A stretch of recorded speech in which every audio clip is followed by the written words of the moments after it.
శ్రీశైల మహాక్షేత్రంలో నిర్వహించే మహాశివరాత్రి ఉగాది మహోత్సవాలను పురస్కరించుకుని వివిధ ప్రాంతాల నుంచి కాలినడకన శ్రీశైలం వచ్చే భక్తులకు దట్టమైన నల్లమల అటవీ ప్రాంతమైన పెచ్చెరువు వద్ద శ్రీశైలం శివసేవా సమితి అధ్యక్షులు వట్టి వెంకట్రెడ్డి ఆధ్వర్యంలో నిర్వహించే ఉచిత వైద్య శిబిరం ఎంతగానో ఉపయోగపడుతోంది. ప్రతి ఏటా 2 పర్యాయములు ఈ వైద్య శిబిరాన్ని ఏర్పాటు చేస్తారు. సరైన రోడ్డు మార్గం లేకపోవడంతో పాటు ఎలాంటి సదుపాయాలు లేని పెచ్చెరువు చెంచుగూడెం వద్ద వెంకట్రెడ్డి తన అనుచరులతో పాటు మిత్ర బృందంతో బ్రహ్మోత్సవాల ప్రారంభానికి 2 రోజుల ముందే అక్కడ చేరుకుని భారీ షెడ్ను నిర్మించి పాదయాత్ర భక్తులకు సేవ చేస్తూ తరిస్తారు. ఆత్మకూరు వెంకటాపురం నుంచి దట్టమైన నల్లమల అటవీ గుండా శ్రీశైలం కైలాస ద్వారం వద్దకు చేరుకునే భక్తులకు మార్గం మధ్యలోని పెచ్చెరువు గూడెం వద్ద ఈ వైద్య శిబిరాన్ని ఏర్పాటు చేశారు. ఎంతో వ్యయ ప్రయాసాలతో తన వ్యక్తిగత శ్రమను కూడా ధారపోసి గత 20 సంవత్సరాలుగా వెంకట్రెడ్డి తన సొంత ఖర్చులు దాతల సహకారంతో మల్లన్న కాలినడకన వచ్చే భక్తులకు సేవ చేస్తున్నారు. మొదట వివిఆర్ సొసైటీ పేరుతో వైద్య శిబిరాన్ని ప్రారంభించి భక్తులకు సేవలందించారు. ఆ తర్వాత శ్రీశైలం శివసేవా సమితి ఏర్పాటు చేసిన కొన్ని సంవత్సరాలుగా భక్తుల సేవలో తరిస్తున్నారు. సదూర ప్రాంతాల నుంచి కాలినడకన వచ్చే భక్తులు పెచ్చెరువు వద్దకు రాగానే చాలా నీరసించిపోయి కాళ్ళు నొప్పులతో చాలా బాధపడుతూ ఉంటారు. అలాంటి వారికే ఈ వైద్య శిబిరం ఎంతగానో ఉపయోగపడుతుంది.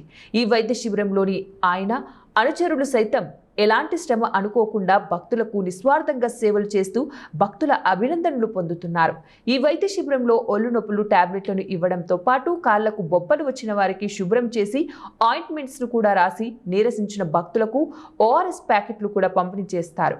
అలాగే కాళ్ళ నొప్పులకు పెయిన్ కిల్లర్ ఆయిల్తో మసాజ్ చేస్తారు. ఈ వైద్య శిబిరంలో ఆధునిక టెక్నాలజీతో కలిగిన బ్లడ్ సర్క్యులేషన్ మిషన్లు భక్తులకు ఎంతగానో ఉపయోగపడుతున్నాయి.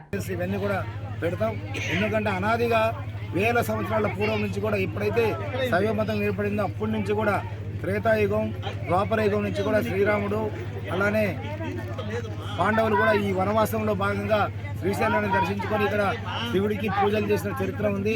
కాబట్టి అప్పటి నుంచి కూడా భారతదేశంలో ఉన్న హిందూ మతం యొక్క భక్తులు అలానే శైవ మతం భక్తులు కూడా ఈ దారిలో నడిచి వస్తూ ఈ మోక్ష మార్గాన్ని ఈ దారిలో అంటే వెంకటాపురం నుంచి శ్రీశైలం నడిచి వచ్చే భక్తుల మనోభావాలు ఏ విధంగా ఉంటాయంటే ఈ దారిలో నడుచుకుంటా పోయి శివుణ్ణి దర్శించుకుంటే మోక్షాన్ని అట్లనే పాపాలను హరిస్తుంది అనే ప్రగాఢమైన విశ్వాసాలతోటి ఇది ప్రజల యొక్క నమ్మకం. హిందూ మతంలో భాగంగా అట్లాంటి నమ్మకం ఉన్న చరిత్ర కలిగిన నాభిస్థానం కలిగిన శ్రీశైల దేవస్థానం ప్రపంచానికే నాభిస్థానం ఇది. కాబట్టి ఈడ దర్శనం చేసుకుంటే అన్ని పాపాలు హరిస్తాయనే విశ్వాసాలు ఉన్నాయి. కాబట్టి వేల మంది వస్తారు. వెంకటాపురం నుంచి శ్రీశైలం ఇది మిడిల్ ఫారెస్ట్ పెద్దలు.